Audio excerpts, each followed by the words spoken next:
Tök tök hamısını. Hamısını.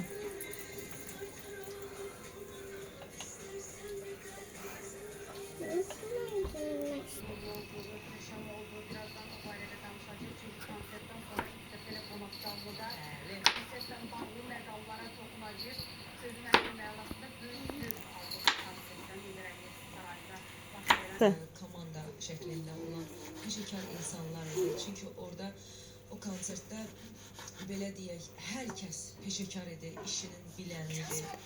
Vidadi bəy işıqlarda alır, işini görür, keçir gedir. Amma orada çalışan hər bir kəs, eyni zamanda Elşən müəllim də hər kəs ürəklə yəni iştirak etdilər, işlərini gördülər.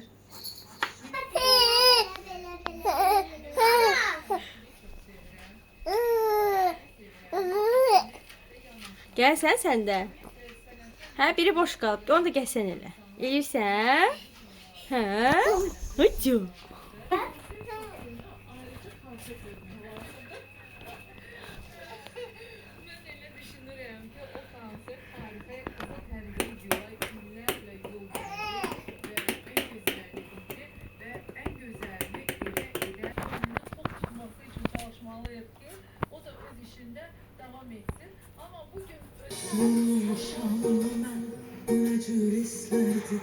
Bu duygular bana yattı. Düşünmüşüm bütün. Şimdi vermeli. Sen bilmedin bu gece nece yattı. Bakalım nece bir caneme. Ah deli divaneyem çığırım nece minarede. Beni duyasan görsen elin nece ifade be sevgini ten irademe. Deli yoluna bir insafire.